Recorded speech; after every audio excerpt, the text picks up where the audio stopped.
L'homme propose et le temps dispose. Mesdames et messieurs, on vous retrouve en cette journée du 4 août 2026 pour le deuxième numéro de votre émission La Matinale. Bonjour le Faso sur les antennes de Savane TV. Aujourd'hui sera question une fois de plus de la revue de presse. Mais bien avant cela, nous irons à la découverte de Gimbi Ouattara par l'entremise de Abzeta Nikiema lors de son séjour dans la belle cité de Sia. Et par la suite, nous recevrons sur ce plateau un invité, Joël Ouedraogo. Il est écrivain et coach quantique. Et en fin d'émission, il sera question de nous replonger dans l'histoire pour nous remémorer de cette date du 4 août d'une certaine année, date ayant marqué l'histoire de l'humanité. Voici donc le menu de cette nouvelle production. Bonjour et bienvenue dans cette émission. Vous êtes dans Bonjour le Faso sur la plus belle télévision, la télévision des nouvelles idées.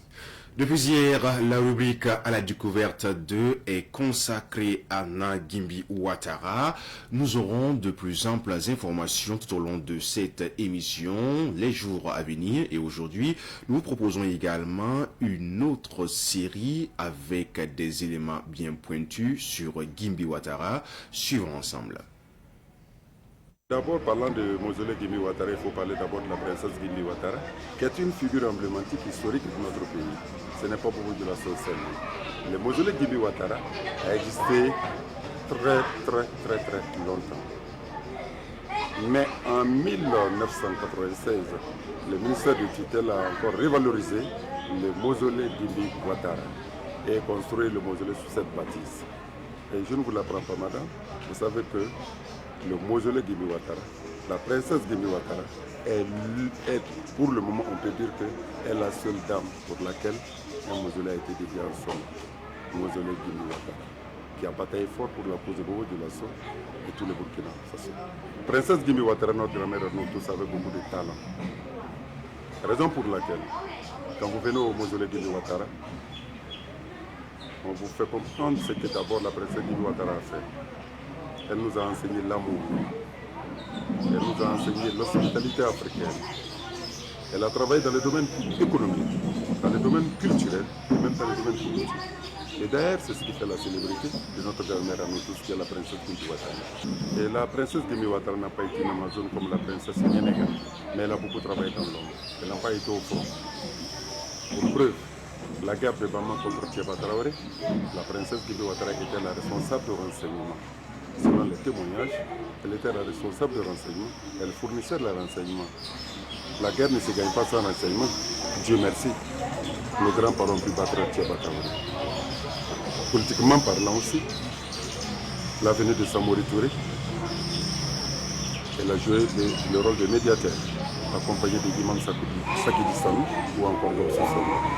Et pour ceux qui ne connaissent pas le mausolée Gimbi Ouattara, se trouve au niveau du secteur numéro 3 de Bobo Dioulasso, sous-secteur Kombougou. Kombougou est un quartier traditionnellement Djoula. Si vous arrivez au mausolée Gimbi Ouattara, le fait même de mettre le pied dans l'enceinte du mausolée, c'est un lieu de l'histoire de la princesse Gimbi Ouattara. Après ça, vous avez un puits sacré à visiter, qui est toujours fonctionnel. C'est un puits sacré, l'eau qui se trouve dedans, c'est de l'eau bénite. Que les gens peuvent formuler des vœux, même si c'est des tonnes de vœux, vous pouvez formuler avant de la consommer. Il y a sa tombe qui est un lieu de recueillement. Il y a quelques objets. Il n'y en a pas assez pour question de sécurité, parce que jusqu'à présent, nous n'avons pas de salle d'exposition où les quelques objets qui sont là pour qu'on puisse les exposer. Par mesure de prudence, il y a des objets que vous n'allez pas retrouver ici, mais il y a quelques objets que les visiteurs peuvent visiter. Il n'y a rien à cacher. Le mausolée Gimbi Ouattara est ouvert 7 jours sur 7. En ce qui concerne les élèves, de la maternelle jusqu'au primaire, c'est 100 francs. Le secondaire au supérieur, c'est 200 francs. Les personnes âgées, c'est 500 francs pour les nationaux et 1000 francs pour les étrangers. Il n'y a rien à cacher. Et moi, j'invite la population du Burkina Faso, pas le mausolée Gimbi Ouattara seulement. Visitons nos sites touristiques. De retour sur le plateau, nous consacrons la suite de l'émission à Bobo Dioulasso pour la rubrique à la découverte de. À propos, nous y restons pour commencer à feuilleter la une des différentes apparitions. Et nous sommes avec l'Express du Faso qui titre à sa une 4 août 1983, 15 octobre 1987, la RDP, ses réformes, sa vision et son héritage. Autant le dire, le problème que des Burkinabés ont avec le capitaine Ibrahim Traoré, à lire à la page 2. Visibilité des actions du gouvernement, le ministre porte-parole salue l'engagement des Bircé et des Wayians, à lire à la page 5. Le 4 août 1983 constitue une date très importante dans l'histoire du Burkina Faso. Ce jour-là, le capitaine Thomas Sankara accède au pouvoir à la faveur d'un coup d'État mené par des officiers révolutionnaires. Petit rappel historique à lire aux pages 6 et 7. Travaux d'assainissement à Bobo Dioulasso, l'équipe de la Banque mondiale satisfaite. À lire à la page 10. E-verbalisation à Bobo entre impréhension et impatience face à l'œil numérique. Quart de finale Cannes féminine 2026, les étalons dames à un pas d'une qualification historique, c'est à lire à la page 12. De retour à Ouagadougou, nous retrouvons Citoya qui titre Mardi 4 août 2026, carnet santé, ménopause, quel aliment faut-il privilégier? Sûreté aérienne et protection des données à caractère personnel, l'Assemblée législative du peuple adopte les projets de loi. Trait de plume, l'héritage, c'est-à-dire à la page 3. Révolution démocratique et populaire, 43 ans après, la flamme révolutionnaire toujours vive. Montée des couleurs, le ministre chargé de la communication présente les acquis du gouvernement. Zone administrative de Ouaga 2000, interdiction de toute forme d'occupation et d'aménagement. Actu vert, augmenter les productions malgré le changement climatique. Journée de commémoration et de recueillement, les heures de travail réaménagées les 4 et 5 août, c'est-à-dire à la page 4. Et pour la suite, c'est avec le quotidien. Vidéo verbalisation, des usagers saluent sa mise en œuvre. Warren Sarré, photographe et auteur du film Les Frères d'Armes, cela fait 25 ans que je parcours l'Afrique pour que l'histoire des tirailleurs soit connue. Vous retrouvez cet article à la page 9. Ministre de la Justice, 678 dossiers criminels jugés au 30 juin 2026. La suite, c'est avec l'observateur Palga. 4 et 5 août, on travaille de 7h30 à 14h. Lutte contre la cybercriminalité, un revendeur de cartes SIM déconnecté. Autorité de régulation de la communication et du traitement des données à caractère personnel, l'ALP entérine le texte. Sécurité routière, l'ONASER en opération nocturne. Installation commissaire Hakim Nia, la BCLCC a un nouveau disque dur. Vague de migrants à Kuitan, un drame qui interpelle notre humanité, c'est-à-dire à la page 5. Protection des enfants en conflit avec la loi, les médias appelés à la rescousse. Justice et droits d'auteur, le BDA renforce les capacités des acteurs judiciaires. Vous trouvez cet article à la page 13. Et pour la suite, c'est avec le pays. Offensive agricole à Bama, le Premier ministre salue l'engagement des producteurs en faveur de l'autosuffisance alimentaire. TGI de Banfora, un candidat condamné à 6 mois de prison avec sursis pour fraude au BEPC. Welawo Tenga Pierre Pascal, moine bénédictin, à propos de l'anthropologie culturelle burkinabène, devenir quelqu'un, c'est un appel, ce n'est pas un acquis. Inscription et réinscription, un autre casse-tête pour les parents d'élèves. Page 6, Mémorial du temps, la place de l'église, histoire énigmatique, les larmes noires de Bangira. Actu Sport, Vozinha est bel et bien arrivé au Chili pour s'engager avec Colo Colo, c'est-à-dire à la page 15.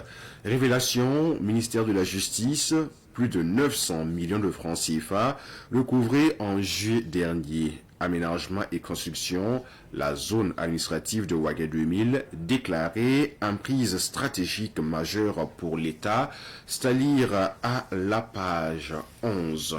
C'est tout pour la revue de presse pour cette journée du août 2026. Nous vous offrons une pause. Tout en attendant, bien sûr, sur ce plateau, notre invité du jour, le coach qui nous parlera de ses différentes œuvres de développement personnel et bien sûr d'une formation qui se profile à l'horizon. Restez sur Savane TV, c'est tout de suite et maintenant.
Savane TV, la télévision des nouvelles idées.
On l'a annoncé, il est bel et bien sur le plateau de cette émission Bonjour le Faso, bien habillé avec le swag.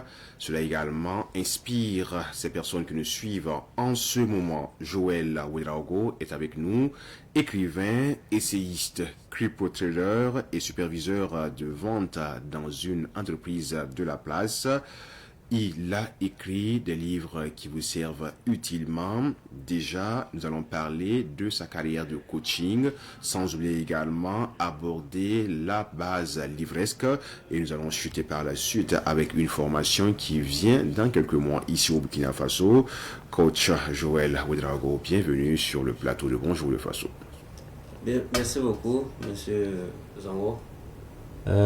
C'est un plaisir d'être reçu à chaque fois par la maison mère Savane Média. Le plaisir est partagé.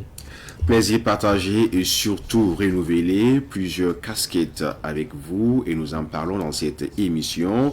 Écrivain, essayiste, cripoteur, sans oublier l'aspect coaching. Finalement, dites-nous d'où est venue toute cette bagatelle de connaissances et surtout que vous partagez ces connaissances avec la population burkinabé. D'abord, je vais commencer cette émission avec une très belle citation de Joseph Addison qui disait que lire c'est comme faire le sport. Voilà, l'esprit qui ne lit pas s'atrophie. Voilà. Tout ce bagage est venu donc de la passion pour les livres. Donc je vais d'abord dire qu'à la base je suis un écrivain avant d'être un coach en développement personnel. Donc au fur et à mesure qu'on découvrait les pages des livres, cela donne une identité, une certaine identité à la personne. Et à un moment donné, on sent le besoin, après avoir accumulé autant de connaissances dans les livres, de partager notre expérience, d'où maintenant l'orientation vers le coaching. Après cela, la passion qui est là, on commence à écrire et on s'oriente vers le coaching.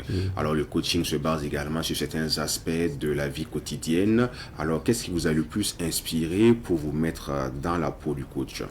Je peux dire que j'ai été inspiré par beaucoup de mentors.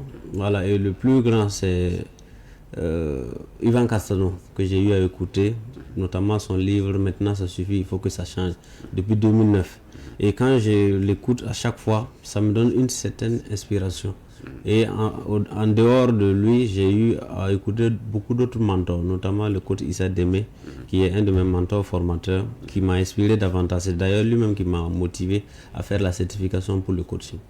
On voit souvent coach en développement personnel, coaching privé. Est-ce qu'on peut faire le distinguo entre ces différentes appellations? Est-ce qu'il y a une structuration bien précise par rapport à chaque niveau de coaching? Oui, bien sûr, il y a une structuration au niveau de ça, à chaque niveau de coaching. Et le coach en développement personnel englobe l'ensemble.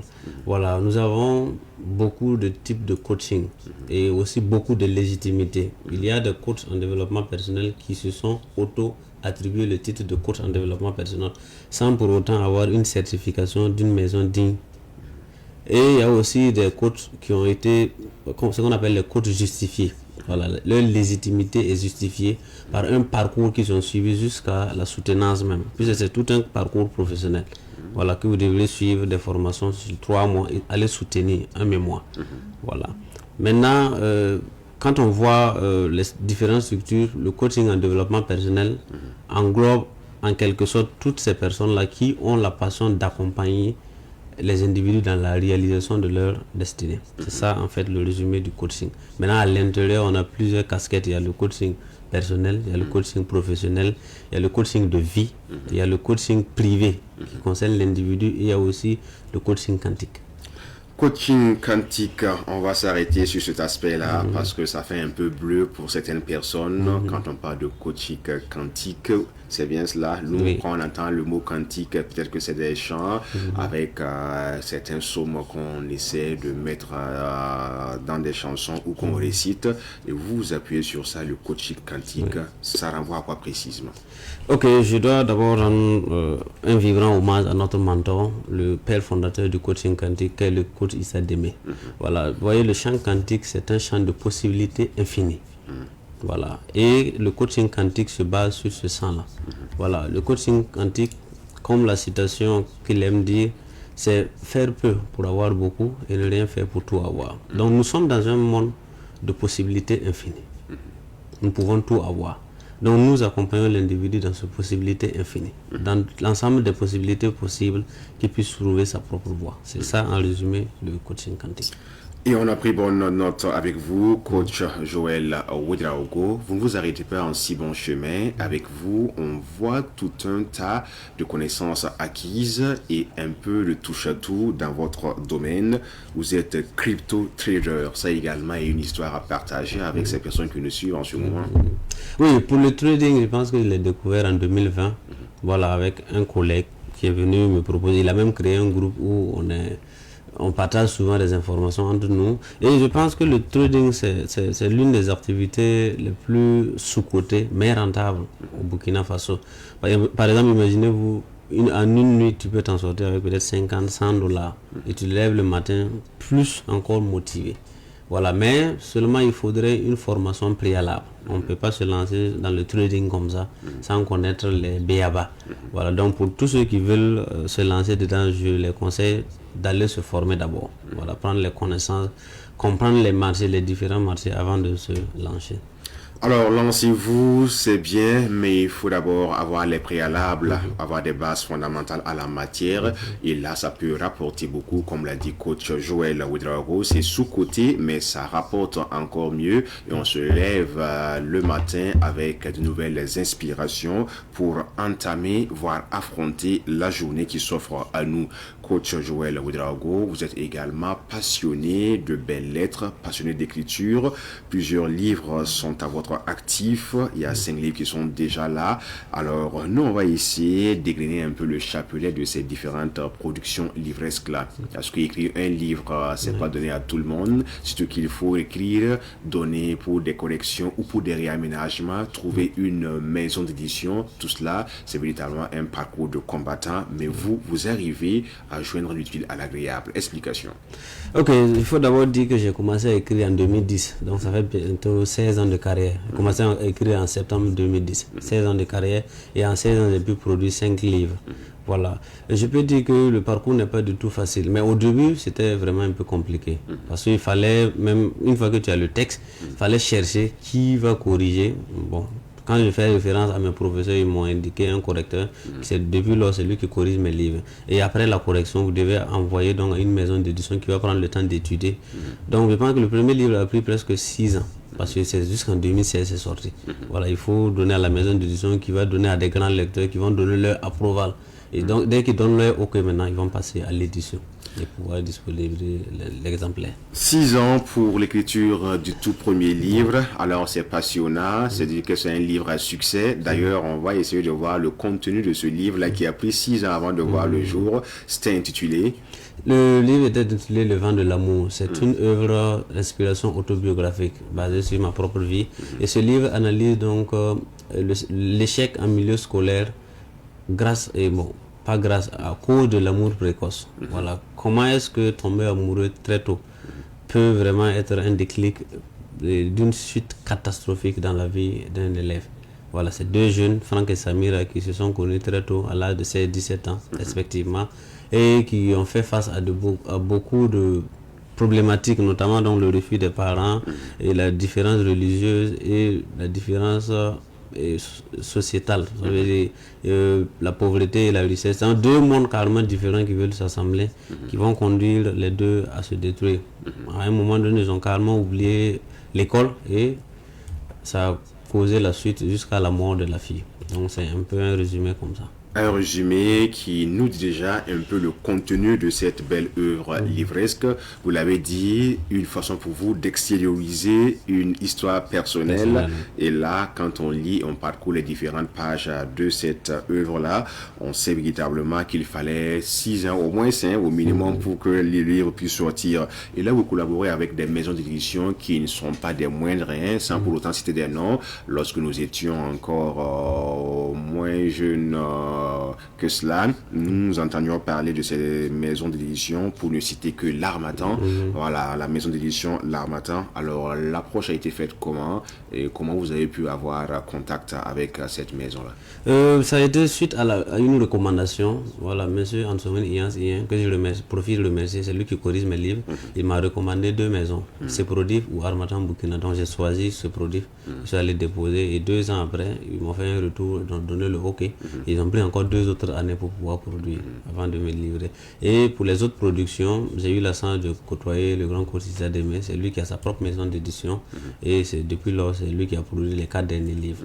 Voilà. Alors lorsque vous me donnez les chiffres là, ça m'amène à un peu réfléchir. 6 ans pour un premier livre, 2 ans pour que la maison vous rappelle pour voir la suite ou la conduite à tenir. Finalement, en matière d'écriture, il faut avoir la patience d'un pêcheur, peut-être vers le barrage de Samandeni, qui attend patiemment que la maison prenne quelque chose, un petit poisson, et il va se réjouir de cela, n'est-ce pas? Exactement, parce que c'est pas de tout ça, mais ça, c'est quand tu veux vraiment produire à compte d'éditeur avec des grandes maisons. Maintenant, pour celui qui veut faire à compte d'auteur, puisque à l'époque, il n'y avait pas vraiment les moyens pour faire à compte d'auteur. Donc on était obligé de patienter.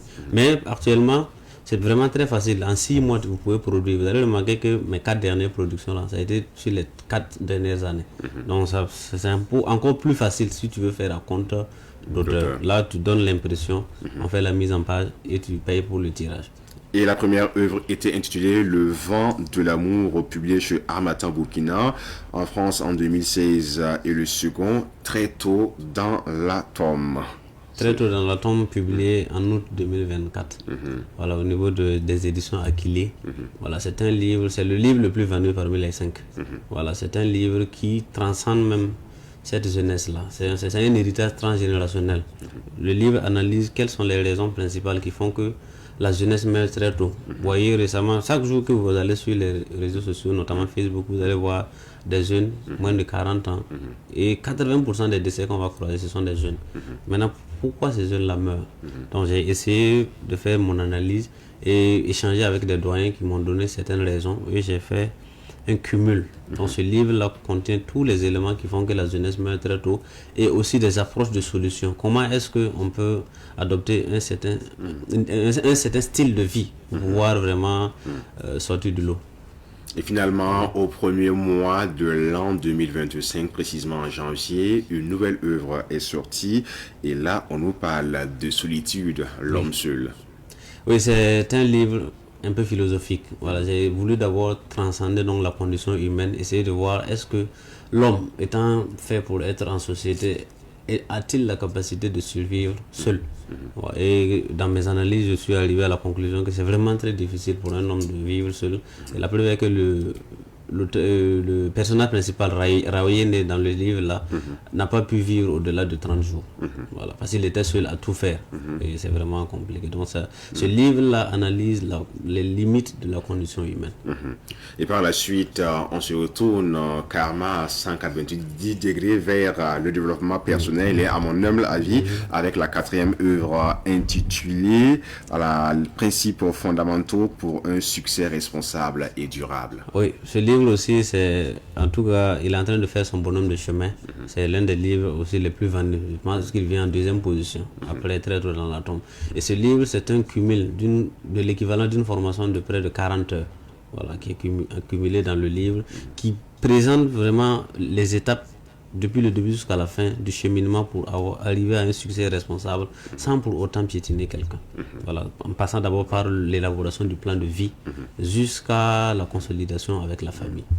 Rappelons que vous êtes coach, écrivain, essayiste, crypto-trader et vous êtes avec nous sur le plateau pour parler de cette carrière ô combien fructueuse pour le Burkina Faso. Et vous êtes détenteur également d'un bac série D et par-dessus tout, vous êtes diplômé en macroéconomie et gestion du développement obtenu en 2017 à l'université de Ouagadougou.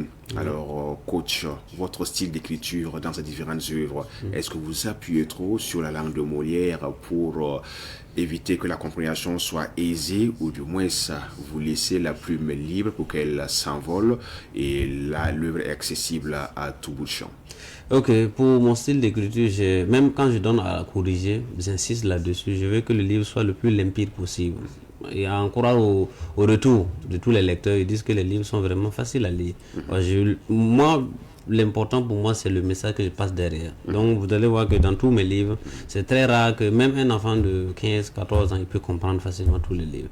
J'ai fait de telle sorte que le message puisse passer. Plus ou moins, mon centre d'intérêt d'écriture, c'est sur l'être humain. Vous allez voir que tous les 5 livres parlent de l'homme. Voilà, j'accentue mes écritures sur l'humain.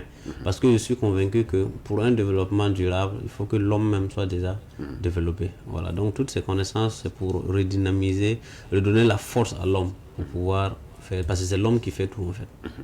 L'homme est au centre de tout et nous avons abordé pratiquement 4 œuvres, il en reste une 5e et là on va prendre un peu de temps pour comprendre le contenu en termes du contenu et sans oublier également ce qui est écrit comme message avec vous, Joël Ouedraogo. Ok, le dernier livre c'est Erreurs à éviter en milieu professionnel. Aujourd'hui, dans le monde professionnel, les gens en voient de tout, de les couleurs. Voilà, il y a tellement de problèmes dans le milieu professionnel. Donc j'ai Et étant donc dans une marque de téléphone, pour 9 années d'expérience, j'ai jugé bon de pouvoir contextualiser ça et le mettre dans un livre pour pouvoir aider tous ceux qui sont dans le milieu professionnel et tous ceux aussi qui sont appelés à y aller. Voilà. Pour pouvoir faire la part des choses entre le professionnel et la famille et l'amitié. Voilà. Votre collègue n'est pas forcément votre ami. Votre collègue n'est pas forcément quelqu'un de votre famille. Vous êtes là pour le travail et la seule chose qui vous réunit, c'est la performance. Le rendu à la fin, que ce soit mensuel, hebdomadaire, semestriel ou annuel. Donc vous devriez pouvoir faire la part des choses. Et ce livre donne un guide du début jusqu'à la fin de comment se comporter en société.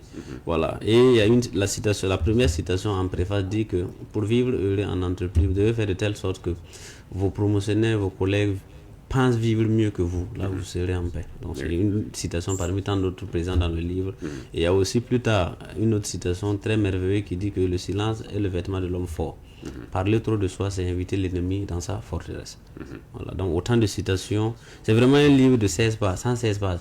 Voilà, très facile à lire, qui résume vraiment tous les principes et prérogatives à suivre en entreprise pour vivre en paix.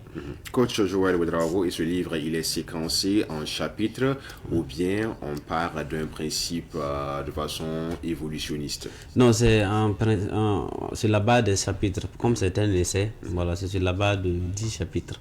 Voilà, très facile à lire, et des chapitres de 5-6 pages. C'est vraiment un condensé. Je n'ai pas voulu vraiment développer, j'ai voulu...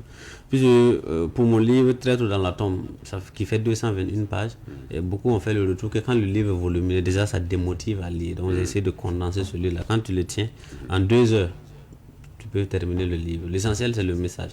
Le message qui est captivant d'ailleurs, et on évite toutes ces personnes qui nous suivent à se l'arracher comme de petits pains ou encore de petits champignons qui poussent à tout hasard. Alors coach Joël Ouedraogo, vous allez tantôt parler de préface avec un appel fait aux différentes citations.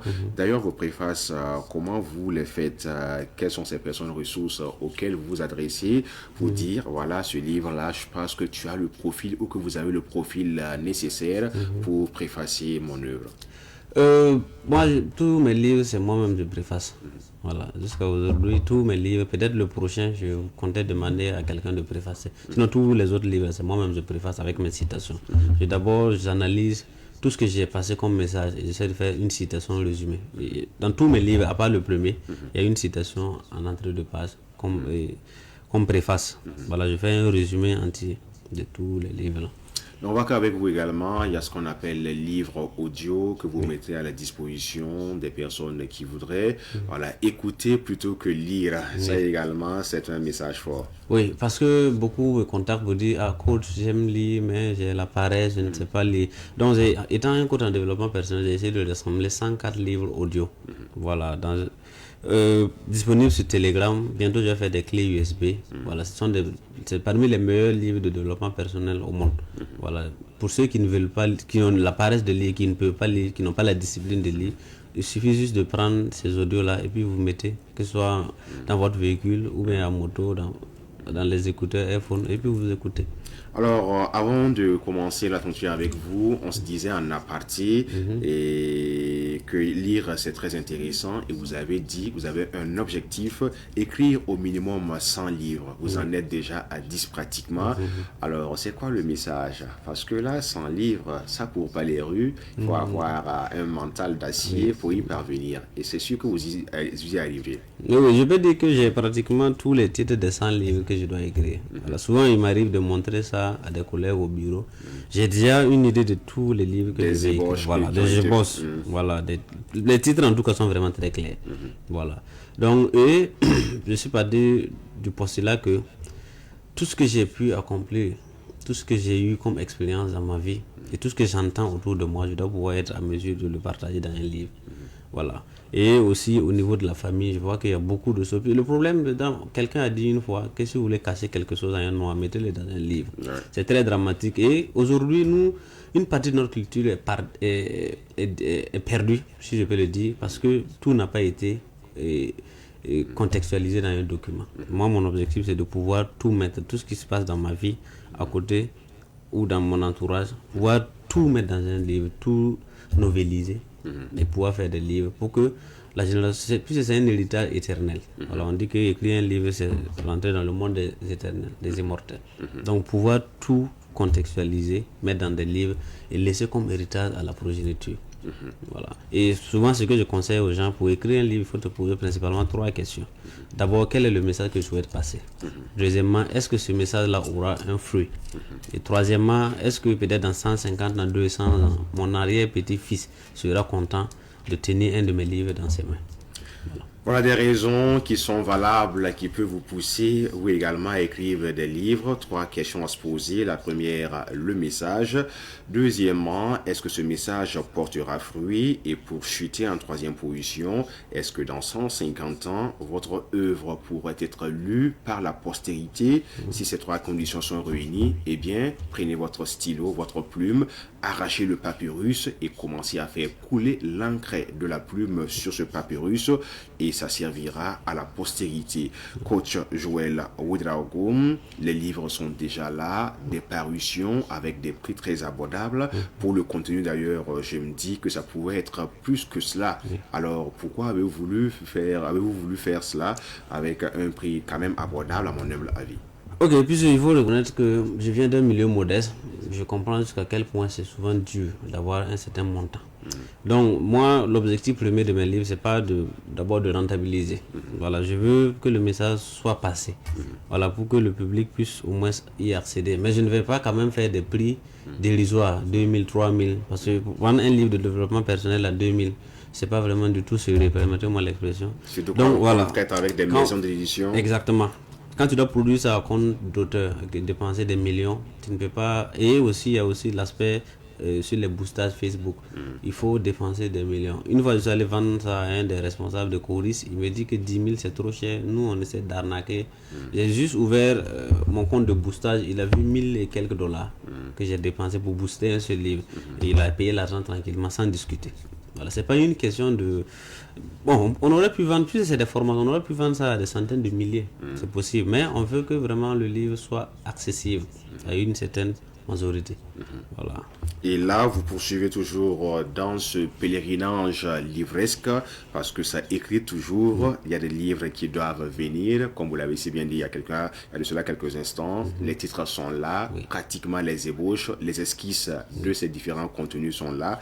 Alors dites-nous, qu'est-ce qu'on aura dans un futur proche? Ok, dans un futur proche, bon, j'ai eu le 5e prix Plume Afrique l'année dernière, en 2025, avec les éditions Plume Afrique.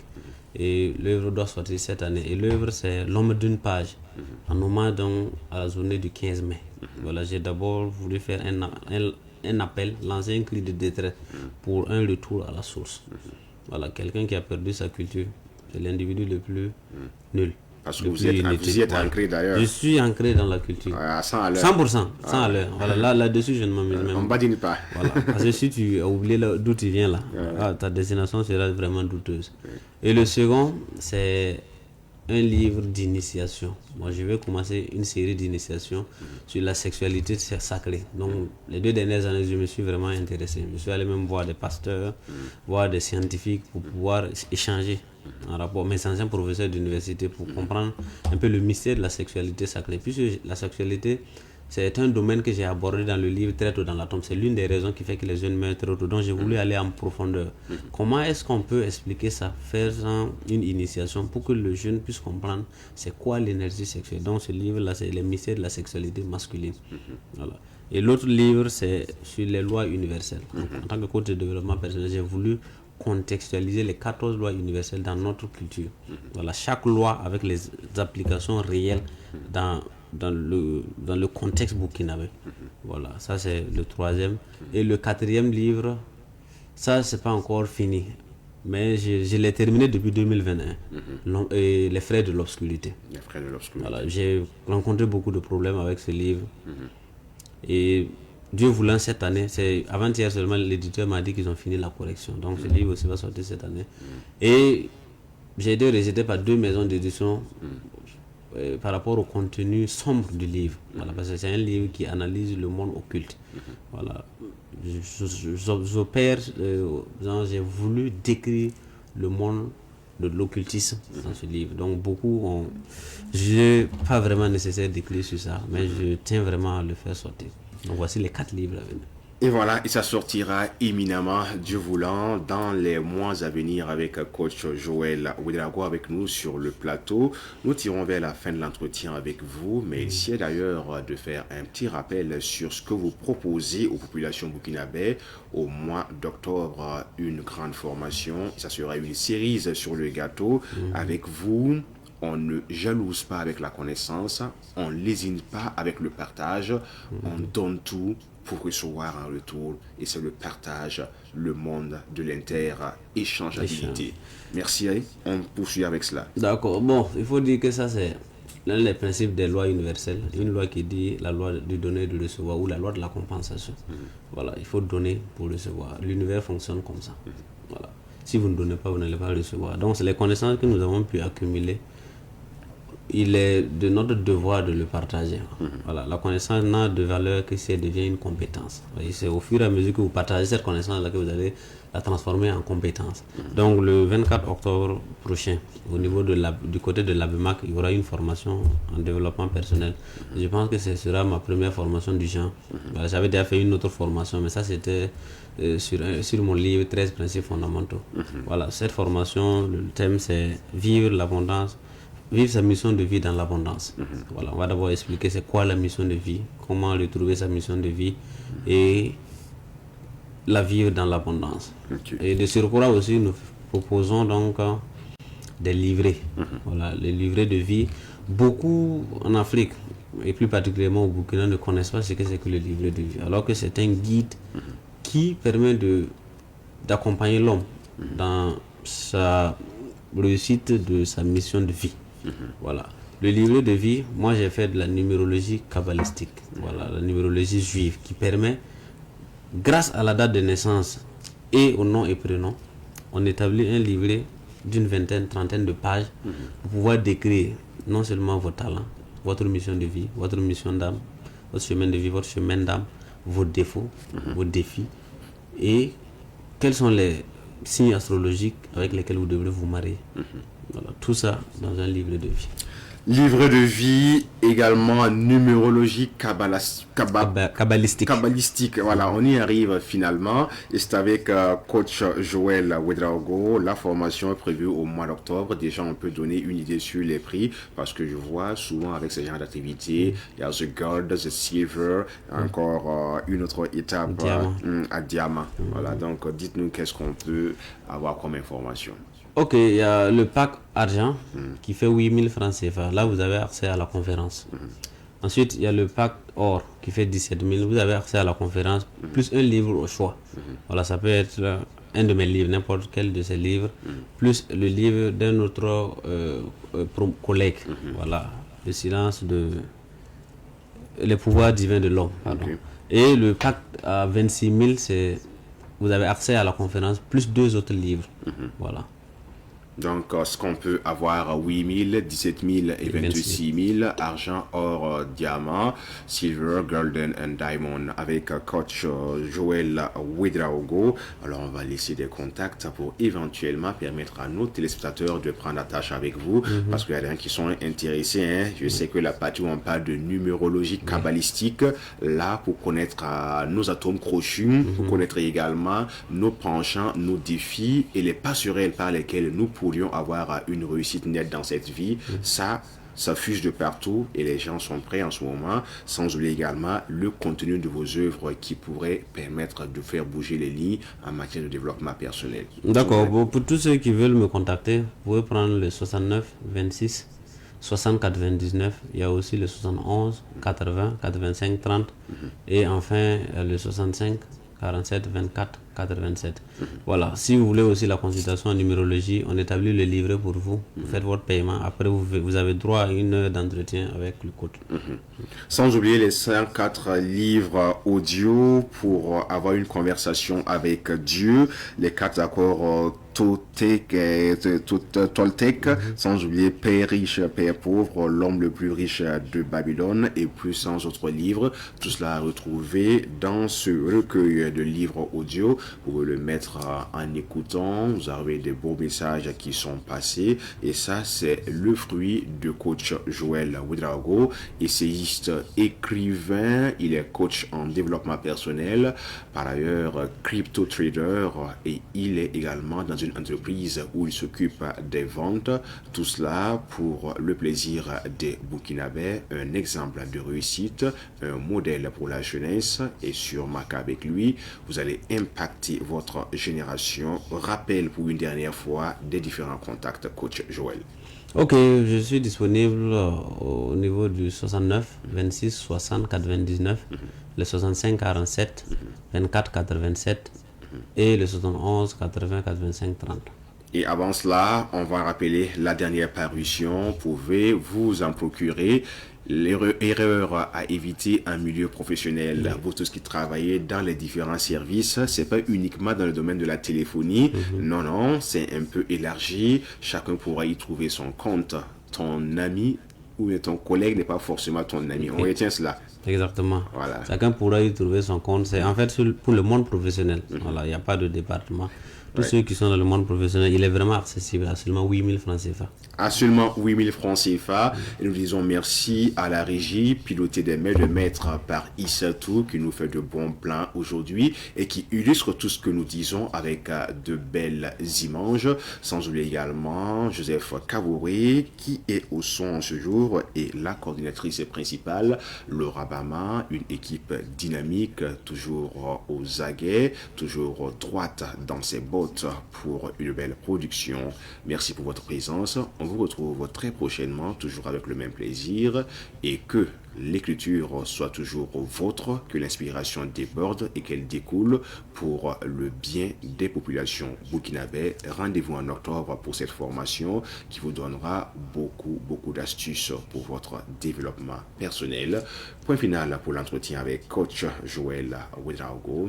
Recevez nos civilités, transmettez-les d'ailleurs à toutes vos connaissances et à ces personnes qui sont dans votre monde, qui croient en vous et qui suivent le message pour le Burkina Faso. Virgule, et on revient pour une autre articulation de l'émission Bonjour le Faso, toujours sur Servant TV. C'est comme ça du lundi au vendredi.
Après notre invité du jour, nous voilà de retour sur le plateau. Cette fois-ci, nous vous servons la rubrique consacrée aux éphémérides. Aujourd'hui, c'est le 4 août. Allons découvrir ensemble qu'est-ce qui s'est passé un 4 août d'une certaine année derrière. La charité bien ordonnée commence par soi-même et nous commençons aujourd'hui avec le Burkina Faso. Vous le savez très bien, un 4 août 1943, correspondant bien sûr avec le coup d'État qui a porté le capitaine Thomas Sankara au pouvoir, marquant ainsi le début de la révolution démocratique et populaire RDP. Le commando de commando de Pau mené par le capitaine Blaise Compaoré marche sur Ouagadougou pour libérer Thomas Sankara, alors en résidence surveillée, et renverser le médecin commandant Jean-Baptiste Ouedraogo. L'idéologie était l'instauration d'un régime révolutionnaire anti-impérialiste, panafricaniste et socialiste. Un an plus tard, le 4 août 1984, la Haute-Volta est rebaptisée Burkina Faso. Patrie des hommes intègres, des réformes ont eu lieu au cours de cette révolution, à savoir l'autosuffisance alimentaire avec une priorité absolue à l'agriculture locale et à l'indépendance vis-à-vis de l'aide humanitaire, la santé et l'éducation, avec des campagnes massives de vaccination dénommées vaccination commando et la construction d'écoles dans tout le pays. Et là, nous parlons d'une première date, la date du 4 août 1983, coup d'État au Burkina Faso, ancienne colonie de Haute-Volta, qui a porté le capitaine Thomas Sankara au pouvoir et qui a marqué ainsi le début de la révolution démocratique et populaire. Et pour une deuxième date, nous parlons de cette date du 4 août 1984, où la Haute-Volta change officiellement de nom pour devenir le Burkina Faso. Nous parlons de cette date, le 4 août 1984, la Haute-Volta devient Burkina Faso. Et ce changement historique opéré un an après l'arrivée au pouvoir de Thomas Sankara marque une rupture avec le passé colonial. Le nom Burkina Faso réunit deux principales langues du pays, Burkina Amoré qui signifie intègre, Faso en Jula signifiant patrie ou terre natale, et Burkinabé avec le suffixe bé qui signifie en fulfulde les habitants ou les hommes intègres de cette nation. Il y a également eu des réformes sur les droits des femmes avec l'interdiction de l'excision et l'intégration des femmes au gouvernement, sans oublier la mobilisation populaire avec la création des comités de défense de la révolution CDR pour gérer certains projets locaux, sans oublier l'aspect sécuritaire.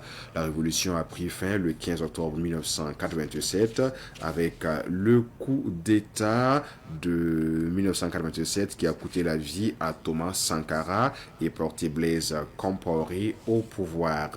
En plus du nom du pays, la révolution sankariste modifie d'autres symboles nationaux. Le drapeau, l'ancien drapeau tricolore noir et blanc, rouge est remplacé par le drapeau rouge et vert frappé d'une étoile jaune au centre, et l'hymne national voltaïque, communément appelé la Fière Volta, est abandonné au profit du titanier, l'hymne de la victoire. La devise devient la patrie ou la mort, nous vaincrons. Toujours dans l'élan de donner des dates historiques dans cette émission, nous poursuivons avec la date du 4 août 2019 et nous sommes au Caire en Égypte où a eu lieu un attentat causé par l'explosion d'une voiture piégée devant l'Institut national du cancer. Une voiture roulant à contresens a percuté 3 autres véhicules devant l'hôpital et le choc a provoqué une immense explosion. Il faut dire que la voiture transportait une charge explosive destinée à commettre une attaque terroriste dans une autre zone de la capitale égyptienne. Et le ministère de l'Intérieur a attribué la charge explosive au mouvement Hasm, qui est un groupuscule lié à la confrérie des frères musulmans, mais le mouvement ASM a formellement nié être impliqué dans cet événement. Quelques jours après, les forces de sécurité égyptiennes ont annoncé avoir abattu 17 terroristes présumés appartenant à ce groupe lors de raids liés à l'enquête. Et rappelons que l'attentat a fait 20 morts et 47 blessés. Toujours dans cette rubrique, nous sommes le 4 août 2020 avec une double explosion qui a eu lieu dans le port de Beyrouth au Liban et c'est l'une des plus puissantes explosions non nucléaires de l'histoire moderne. Déclenchée vers 18h07, cette explosion a été causée par la détonation de près de 2750 tonnes de nitrate d'ammonium, une substance chimique hautement inflammable qui était stockée depuis 6 ans dans le hangar numéro 12 de la zone portuaire sans réelle mesure de sécurité. Plus de 77 000 bâtiments ont été endommagés ou détruits, incluant des dizaines d'écoles, 6 hôpitaux et majeurs et une vingtaine de cliniques médicales. Environ 300 000 personnes se sont retrouvées instantanément sans abri et l'onde de choc a été si violente qu'elle a été ressentie jusqu'à l'île de Chypre, située à 200 km et a enregistré une magnitude équivalente à un séisme de 3,3 sur l'échelle de Richter. Suite à l'explosion, le gouvernement du Premier ministre Hassan Diab a été contraint à la démission collective quelques jours après le drame le 10 août 2020. Les dégâts économiques ont été évalués à près de 4 milliards d'euros par la Banque mondiale et cette double explosion a fait 200 morts le jour du 4 août 2020. Voilà qui met un terme à la page consacrée aux éphémérides de cette journée entièrement consacrée bien sûr à la révolution démocratique et populaire et bien sûr au changement de nom officiel, la Haute-Volta qui devient le Burkina Faso le 4 août 1984. Retour en images et en parole sur notre rubrique à la découverte de consacrée à Gimbi Ouattara. Avant de revenir et refermer les portes et les fenêtres de cette émission. C'est parti. D'abord, parlant de mausolée Gimbi Ouattara, il faut parler d'abord de la princesse Gimbi Ouattara, qui est une figure emblématique historique de notre pays. Ce n'est pas pour de la sauce. Le mausolée Gimbi Ouattara a existé très longtemps. Mais en 1996, le ministère de tutelle a encore revalorisé le mausolée Gimbi Ouattara et construit le mausolée sous cette bâtisse. Et je ne vous l'apprends pas, madame, vous savez que le mausolée Gimbi Ouattara, la princesse Gimbi Ouattara, est, pour le moment, on peut dire qu'elle est la seule dame pour laquelle un mausolée a été dédié en son mausolée Gimbi Ouattara, qui a bataillé fort pour la cause de Bobo Dioulasso et tout le Burkina Faso. Princesse Gimbi Ouattara, notre grand-mère, nous tous avec beaucoup de talent. Raison pour laquelle, quand vous venez au mausolée Gimbi Ouattara, on vous fait comprendre ce que d'abord la princesse Gimbi Ouattara a fait. Elle nous a enseigné l'amour. Elle nous a enseigné l'hospitalité africaine. Elle a travaillé dans le domaine économique, dans le domaine culturel, même dans le domaine politique. Et d'ailleurs, c'est ce qui fait la célébrité de notre grand-mère à nous tous, qui est la princesse Gimbi Ouattara. Et la princesse Gimbi Ouattara n'a pas été une Amazone comme la princesse Sénégal, mais elle a beaucoup travaillé dans l'ombre. Elle n'a pas été au front. Pour preuve, la guerre de Bama contre Thiaba Traoré, la princesse Gimbi Ouattara était la responsable de renseignement. Selon les témoignages, elle était la responsable de renseignement, elle fournissait le renseignement. La guerre ne se gagne pas sans renseignement. Dieu merci, nos grands-parents ont pu battre Thiaba Traoré. Politiquement parlant aussi, la venue de Samori Touré, elle a joué le rôle de médiateur, accompagné de l'imam Sakidi Sami ou encore d'autres. Et pour ceux qui ne connaissent pas le mausolée Gimbi Ouattara, se trouve au niveau du secteur numéro 3 de Bobo Dioulasso, sous-secteur Kombougou. Kombougou est un quartier traditionnellement Djoula. Si vous arrivez au mausolée Gimbi Ouattara, le fait même de mettre le pied dans l'enceinte du mausolée, c'est un lieu de l'histoire de la princesse Gimbi Ouattara. Après ça, vous avez un puits sacré à visiter, qui est toujours fonctionnel. C'est un puits sacré, l'eau qui se trouve dedans, c'est de l'eau bénite. Que les gens peuvent formuler des vœux, même si c'est des tonnes de vœux, vous pouvez formuler avant de la consommer. Il y a sa tombe qui est un lieu de recueillement. Il y a quelques objets. Il n'y en a pas assez pour question de sécurité, parce que jusqu'à présent, nous n'avons pas de salle d'exposition où les quelques objets qui sont là pour qu'on puisse les exposer. Par mesure de prudence, il y a des objets que vous n'allez pas retrouver ici, mais il y a quelques objets que les visiteurs peuvent visiter. Il n'y a rien à cacher. Le mausolée Gimbi Ouattara est ouvert 7 jours sur 7. En ce qui concerne les élèves, de la maternelle jusqu'au primaire, c'est 100 francs. Le secondaire au supérieur, c'est 200 francs. Les personnes âgées, c'est 500 francs pour les nationaux et 1000 francs pour les étrangers. Il n'y a rien à cacher. Et moi, j'invite la population du Burkina Faso, par le mausolée Gimbi Ouattara seulement, visitons nos sites touristiques. Et voilà, nous venons de suivre à nouveau cette rubrique consacrée bien sûr à la découverte d'eux avec une pensée spéciale à la princesse Gimbi Ouattara. Merci à toute l'équipe de production. C'est tout pour cette émission, mais avant cela, on se permet de vous proposer les premières lignes de cette œuvre de coach Joël Ouedraogo qui dit ceci: le monde que vous arpentez chaque matin en franchissant le seuil de votre bureau n'est pas celui que les manuels de management ou les discours supérieurs des ressources humaines tentent de vous vendre. Nous vivons dans une ère de faux semblants où l'entreprise s'est métamorphosée en une entité tentaculaire cherchant à coloniser non seulement votre temps, mais aussi votre identité, vos émotions et votre loyauté la plus intime. Prenez en bonne note, extrait de cette œuvre, erreur à éviter en milieu professionnel, signé coach Joël Ouedraogo. Point final pour Bonjour le Faso. On vous retrouve demain, Dieu voulant, toujours avec le même plaisir et la même passion qui nous anime. Excellente suite de programme. Vas Vidania.